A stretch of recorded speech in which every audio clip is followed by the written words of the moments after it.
আর মা কালী ওইটার মন্দির। এই দুইটা হেৰি আছে না, এটা সিঁড়িগিলা, এই সিঁড়িগিলা ওইদিকে আছে ডাঙরিয়া বাবার, এটা হচ্ছে মা কালী। আর এই বম্বু এটাও মা কালী, তো এটাও মা কালী। তার মানে আগে রাজারাও এখানে পুজো করতো, তাই তো? আগে এটা 1700 সালের দিকে পুজো করতো, তারপরে ধীরে ধীরে তোমার এটা স্থাপিত হয়েছে, তাই তো? না, এটা একদম বহুত যুগরে, আমি জানিয়ে নাই, এটা জন্ম নাই। মানে অনেক বছর আগে থেকে পুজো, মানে জানাও নেই অনেকে যে কত বছর আগে থেকে ঠিকভাবে পুজো হচ্ছে, তাই তো? এই হলো সেই মন্দিরটা যেখানে আপনার স্থাপিত হয়েছে।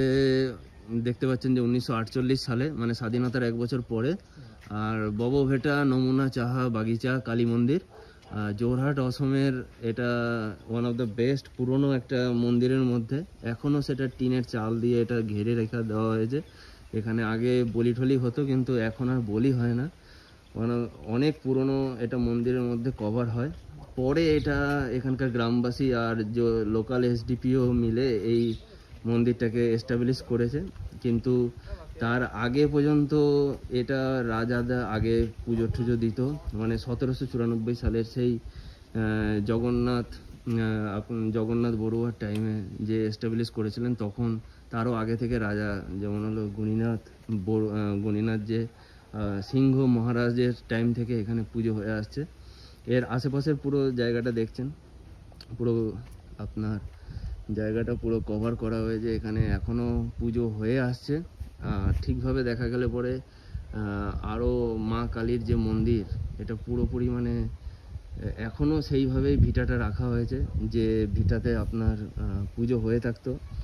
আগে মোটামুটি আগে এদিকে বলি হতো নাকি এই কালী মন্দিরে, এখন বলি বন্ধ হয়ে গেছে, তাই তো? মানে আর কি জানো মোটামুটি ধরো এই মন্দির সম্পর্কে? এমনি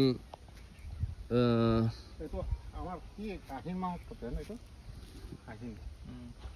আহিন মাইনা এখানে পূজা পাতে উঠে রাখে, বড় ডাঙর পূজা হয়।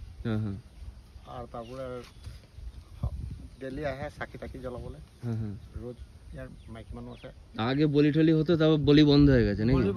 বলি বন্ধ হয়ে গেছে। আর অনেক পুরনো মন্দির, মানে আদেও কেউ জানে না যে কত বছর পুরনো মন্দির। এই 1948 সালের দিকে এটা আবার রিএস্টাবলিশ করা হয়েছে, তাই তো? গ্রামের এইটাই তো আদি কালী মন্দির, তাই তো? আর নেই তো, কিন্তু এত পুরনো আর এরকম নেই মনে, তাই তো? না, নামঘর আছে, আরো পুরনো মন্দির, ওটাও পুরনো মন্দির। তা এই মন্দিরে মানে আদি কালী বলা যেতে পারে, আদি কালী মন্দির। আর এই মন্দিরে কবে থেকে পুজো হচ্ছে এরা গ্রামবাসীরাও বলতে পারছে না। তো যে অ্যাকচুয়াল যে সন আর রাজার টাইম থেকে, যেমন বড়ুয়া মহারাজ যে এস্টাবলিশ করেছিল যোরহাট সিটিকে, তো 1875 সালের পর থেকে এখানে মানে পুরো জাগ্রতভাবে কালী পুজো, মানে বলি টলি হয়ে পুজো হতো।